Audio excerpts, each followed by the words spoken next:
Amy, thank you for taking the time today to be on the Silicon Valley Podcast. Now, I'm super excited because, well, it's that time of the month where we're filming live at the Sapien Impact Hub in Menlo Park.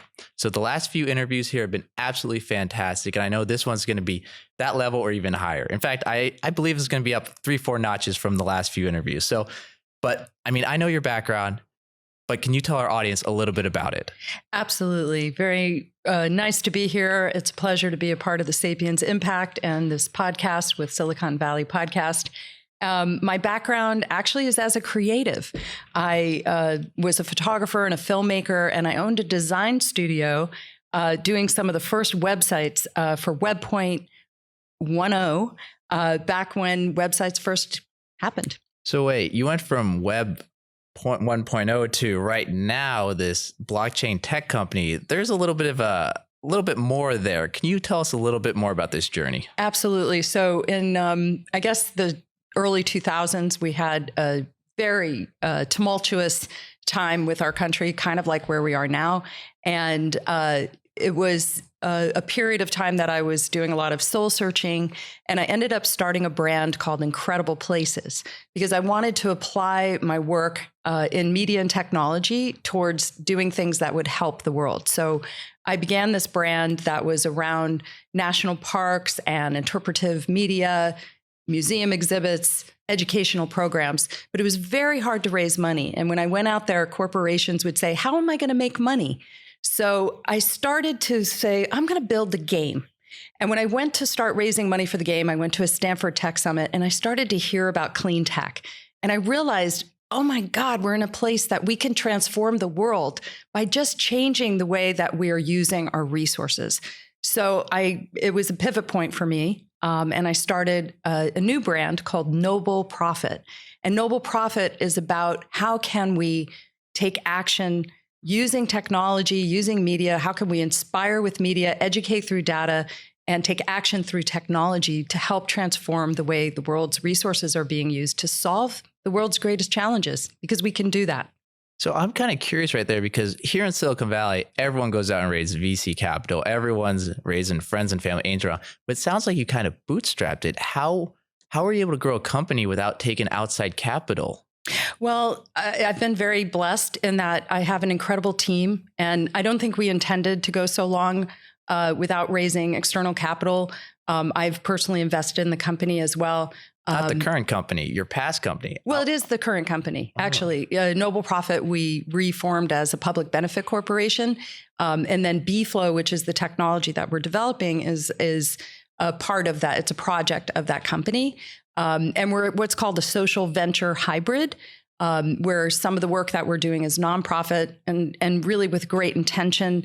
Any of the work that we're doing is really designed towards having deep intention to do transformational work in the world.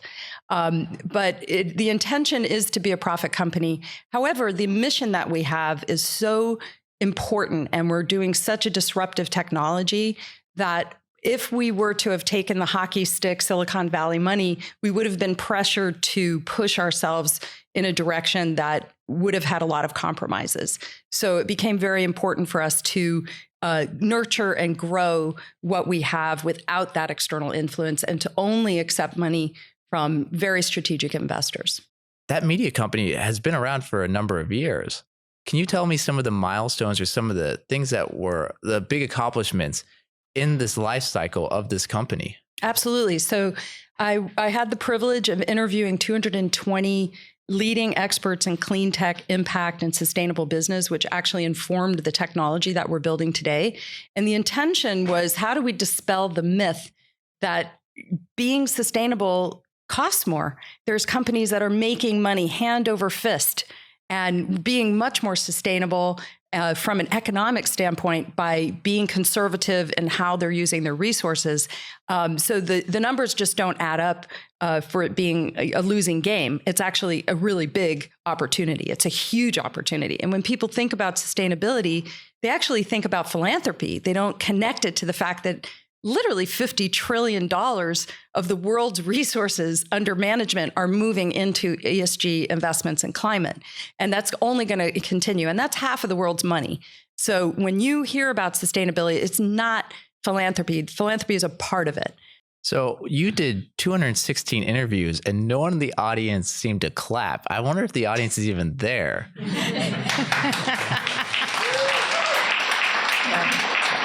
It's 220, but probably a few more. It's just some ended up on the cutting floor. They're just not valuable. So of those 220 interviews, what are some key moments or interviews that you had where the person said something that you're like, wait, I need to take my company for what I'm doing now to what I'm doing then to what you're doing now? Oh my God, I can't boil it down to one. There's so many. I mean, I had the privilege of interviewing some of the top investors in the world, some of the top companies, and to be able to observe this transformation that we're in now that a lot of people aren't aware of.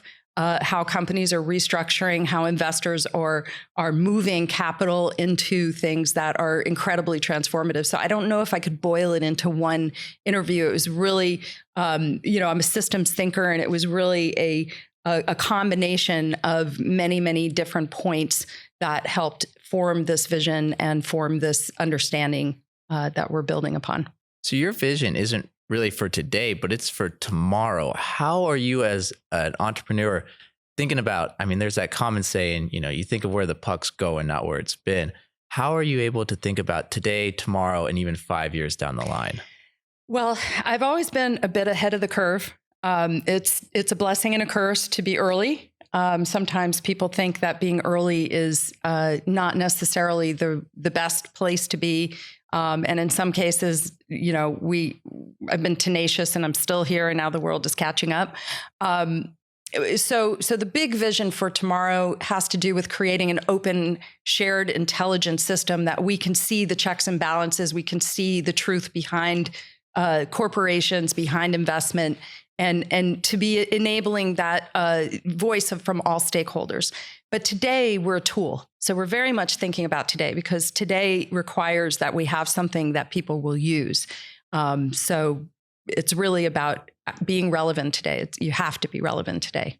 Although blockchain is a very long trajectory, and we spent a lot of time doing the analysis and building the tools that we've been building. Whoa, you just threw in a buzzword right there. You're going to have to go in a little bit deeper. How does blockchain impact or a part of your company? Like, why'd you throw that out there right now? You were talking about tomorrow. And so our world is changing. And in the same way that 10 years ago, nobody thought that you would be investing online. Nobody thought that you would be buying everything or renting a room in someone's home. But here we are today. And when the internet first came out and email came out, I was like, oh, that's quaint. I never thought that would be like my main mode of communication, or that my phone would be my computer. So that's what's happening with blockchain. 10 years from now, the world will be completely different. We will be experiencing things in ways that we haven't even imagined, that some people are just on the cusp of.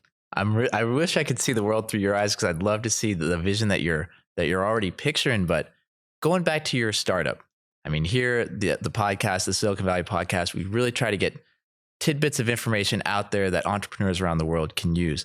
Your company is set up very differently than most companies. Most companies you hear, we set up a Delaware C Corp, and now we're good to go. But your structure is a little bit different. Can you talk about that? Well, actually, we are a Delaware company. We're a public benefit corporation. So we chose a designation that would emulate and enable us to bake in the principles that we have behind us. Delaware has a public benefit corporation status that you can have a mission and a vision. So once we get bought out, that mission can't be dismantled. That mission must stay true to the company. So it's really been important for us in terms of the trajectory and what we're building to create a tenacity and a legacy.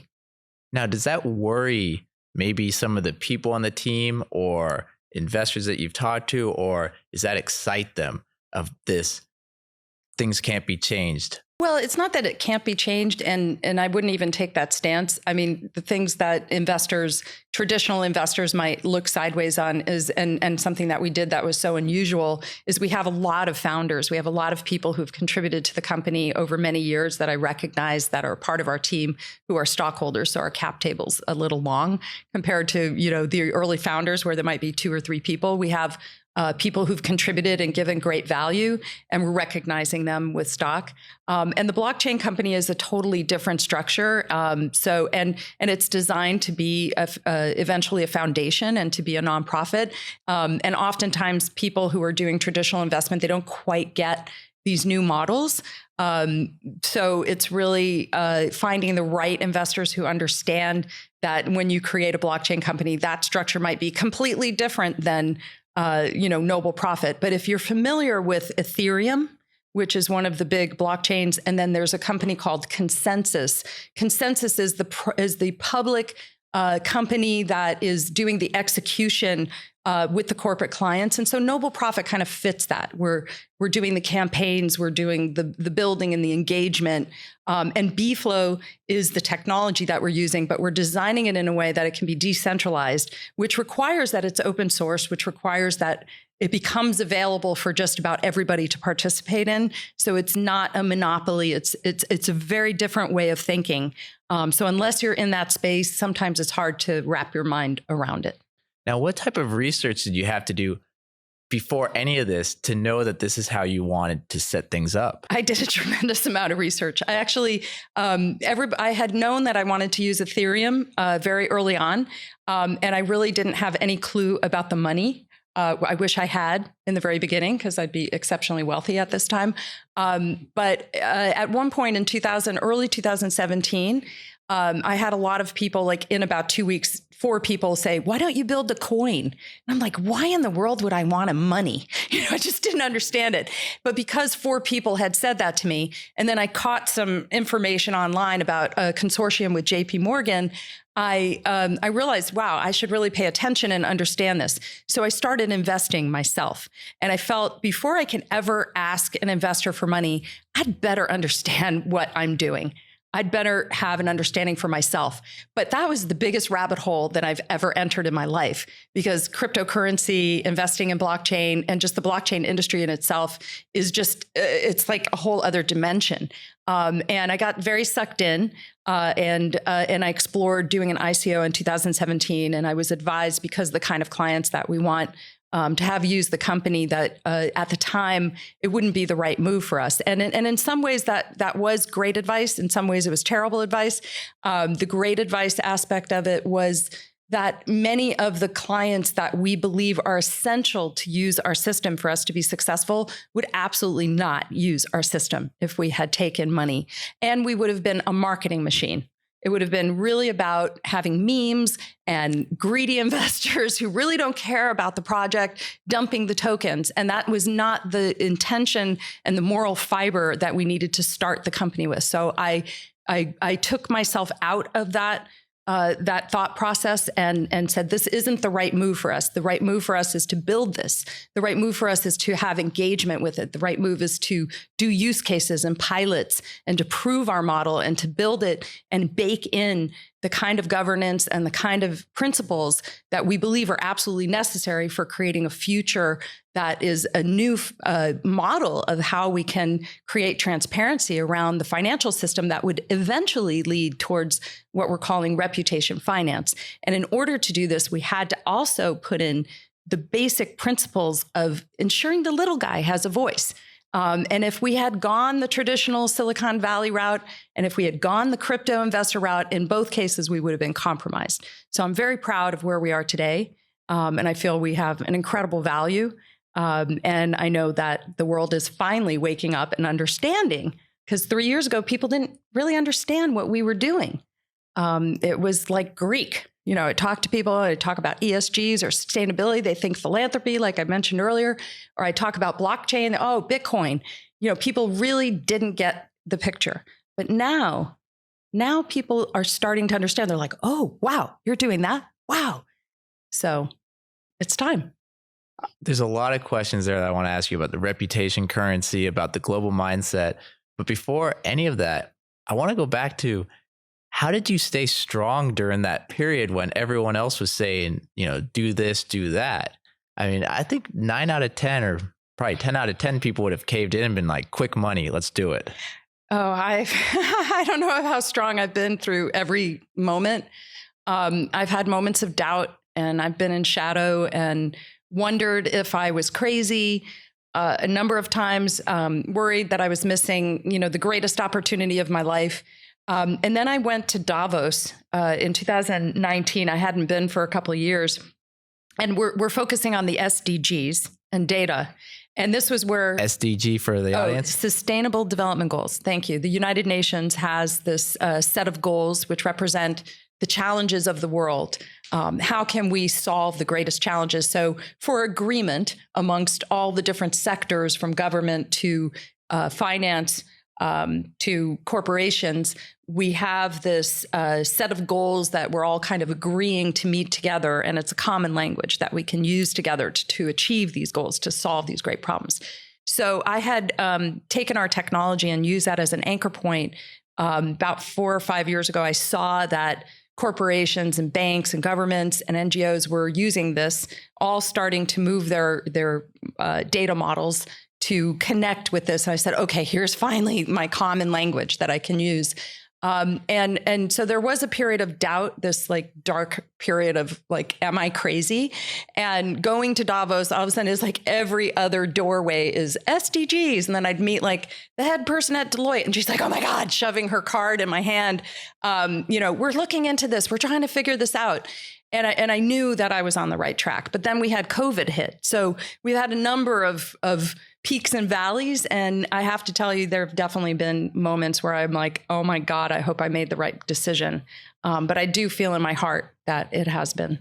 So when you're at Davos and all these, it sounds like you had a global mindset. How are you positioning your company for not being successful just here locally, but globally?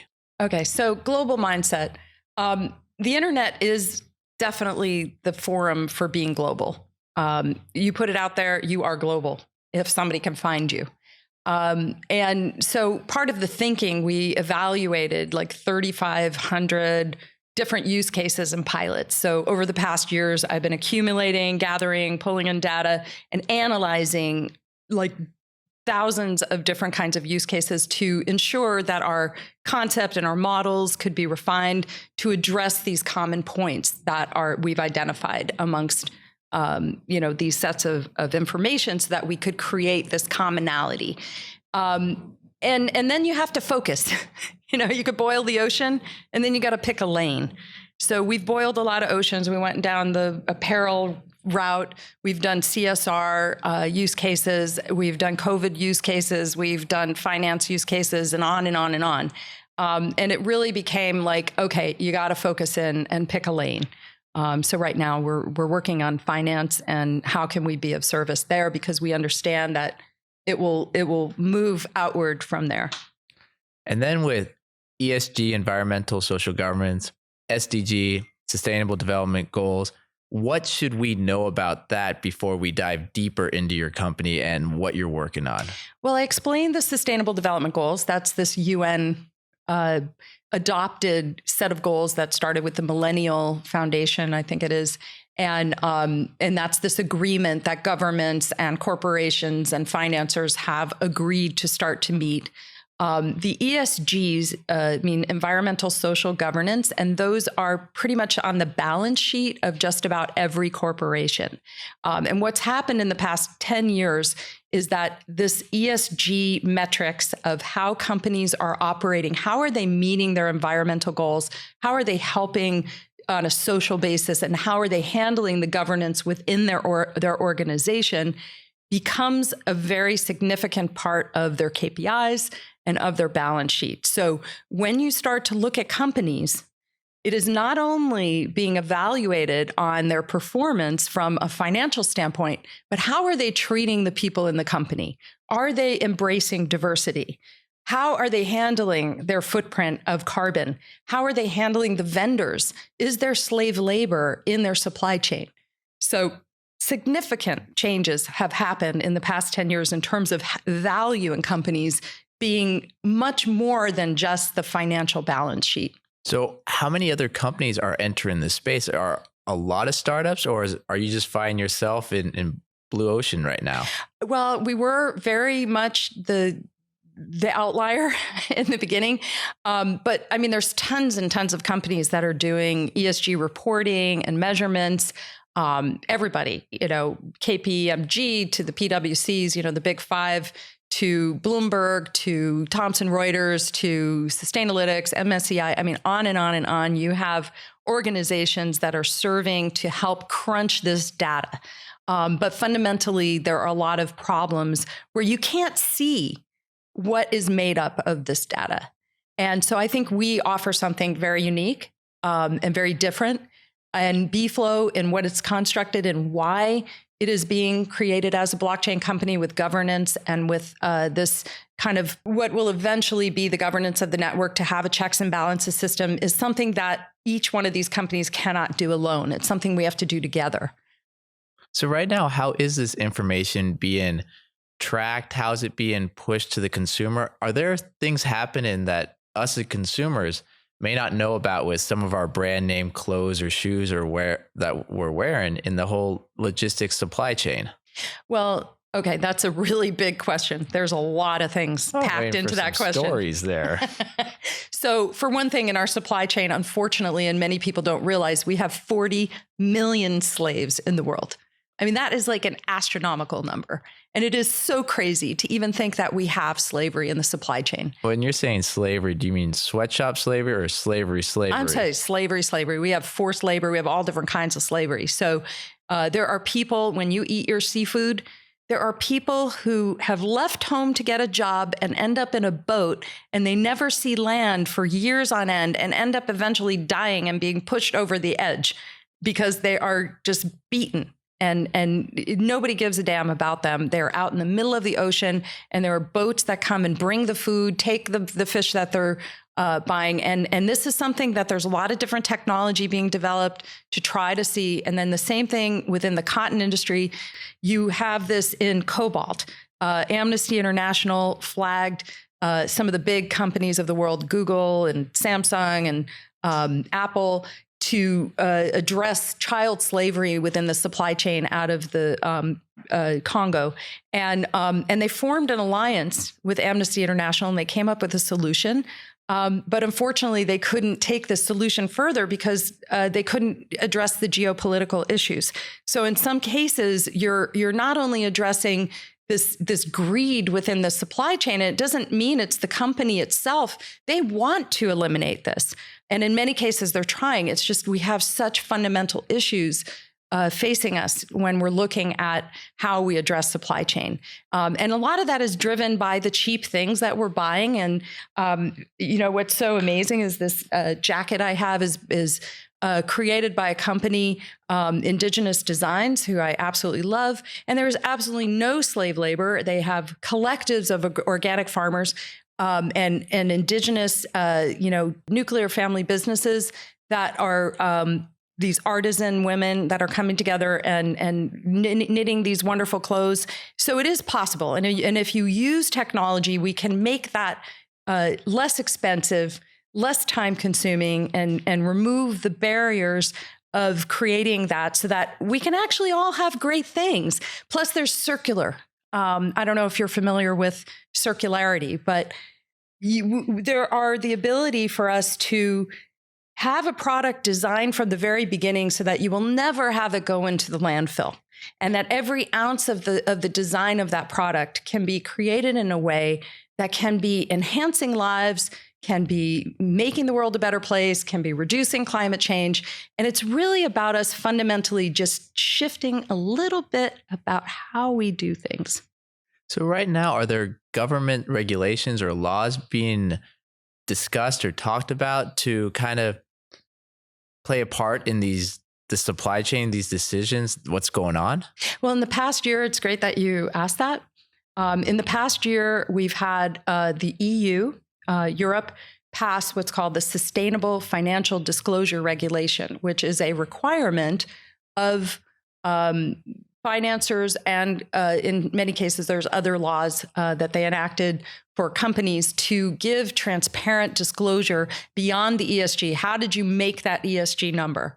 And it's become a part of the regulation. And the SEC has the Securities Exchange Commission in our country, in the United States, has come up with an oversight committee And there is rumor that there may be similar regulatory pressures, but certainly there's a lot of pressure from many directions, from from investors to purchasers and buyers to just about all angles. So now let's go back to what was mentioned earlier, some of the vocabulary that was thrown out there. You mentioned reputation finance. What is reputation finance? Can you go a little bit deeper into that? Well, it's the idea that if you are creating a positive impact on the world, and I'm not just talking about being business as usual. So we have the people who are trying to make a buck, and they're going to make a buck at someone's expense. All right, that should be de-incentivized. You should not be getting the same kind of investment if you don't care and you have slave labor and you are just doing whatever you can to make a buck. But then you have companies that are doing everything from the very beginning of every aspect of the design of the company, how they treat their employees, from the design of the product to their sourcing, down to how the product is actually disposed of. And those companies should have a benefit. And what we're seeing is that those companies that can prove that they are doing very positive things in the world, that they would have a better interest rate on loans, that they would be more favored in terms of investment. And I see this translating into what will become the next generation of finance using blockchain, called DeFi, which is decentralized finance. Many people in the blockchain world who are involved in decentralized finance believe that everything's going to be running on smart contracts, that we absolutely won't have any banks. And this is part of that next generation that we haven't imagined yet. And in order for that to happen, you absolutely need to have the intelligence in order to inform whether or not these companies are good. And I think that's the place that we're really going to be powerful and meaningful. So how are you taking all this technology, what's happening in the government, what's happening in these corporations? How are you combining them all into one? First of all, we're not going to do everything at once. And depending on how much money we have, we'll do a lot more. Today, we're a tool. Today, we're a tool that people can use to answer those sustainable financial disclosure regulations for transparency.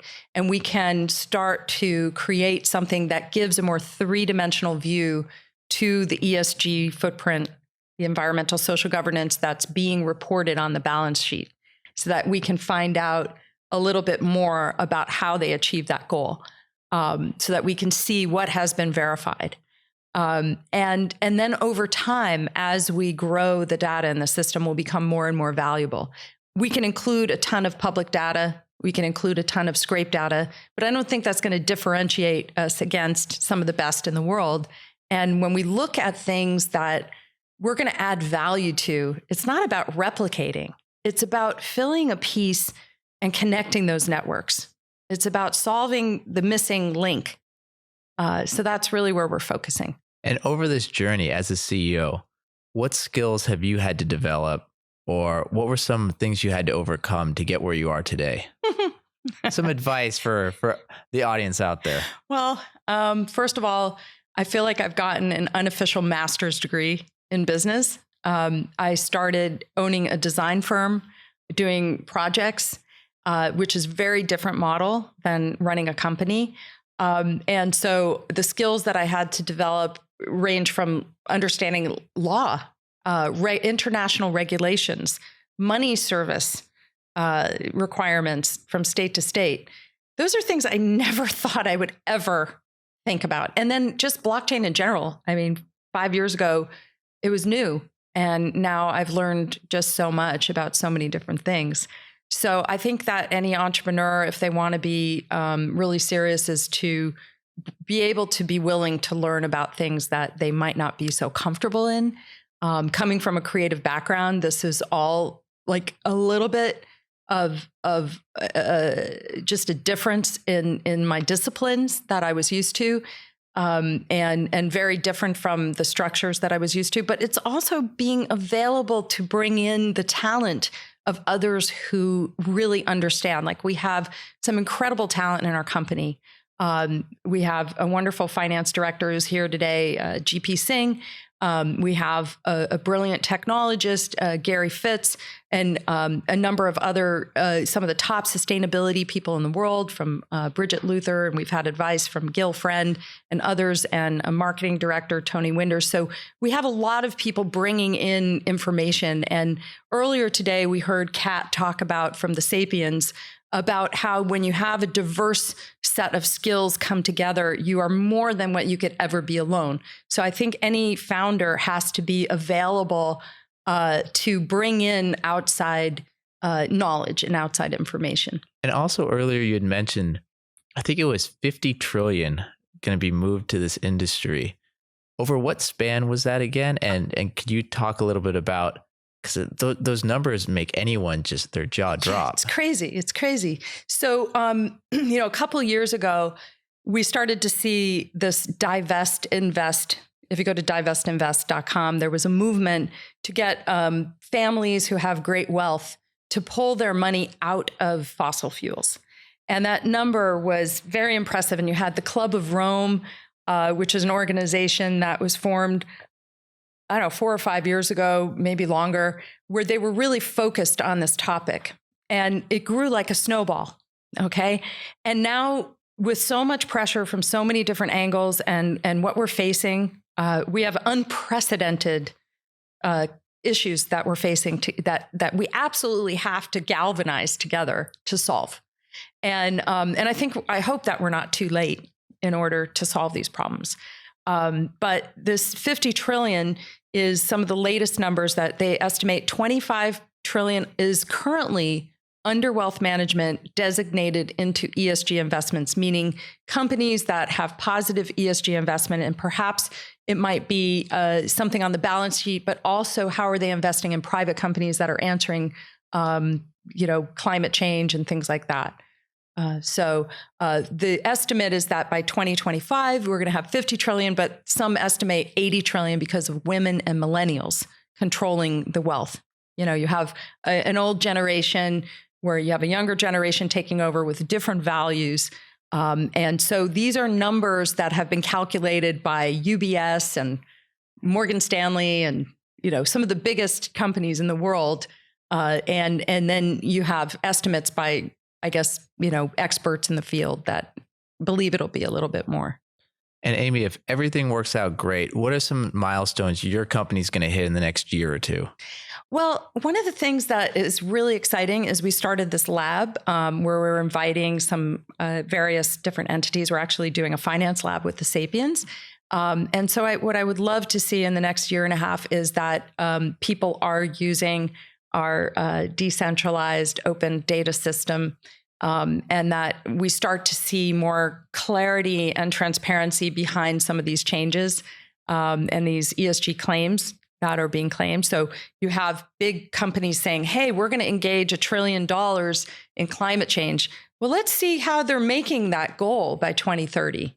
So I'd like to see a gamification around sustainability. I'd like to see where people are competing to have that best score, because they know, even if it's selfish to get that 50 trillion, invested in their company, that they're going to start competing, and that we start to see that on a more frequent basis. Because right now it's only reported once a year. And I think we need to see it on a daily basis. So I believe BFLO can be a part of that. And before wrapping up, is there any more information you'd like our audience here to know about your company, our audience at home? Any last minute things? I know I'm putting you on the spot, but if not, what's the best way to get in contact with you and find out more about what you're doing, what you're, all the milestones you're going to hit in the future? Sure. We have a Twitter channel. So you can go to we have 2 channels, Noble Profit and BFLO Tech. So you can follow us on Twitter on either of those channels or both. We also have websites, nobleprofit.com, bflo.io. And the things that we'd like you to know about is, if you are interested in our lab and you want to participate, or you're interested in our technology, reach out. Fantastic. Amy, I want to thank you again for your time on the Silicon Valley Podcast. I want to thank Sapien for allowing us to use their facility for this recording. And I want to thank the audience who was amazing sports, who were quiet this whole time, but let's hear a round of applause. Thank you.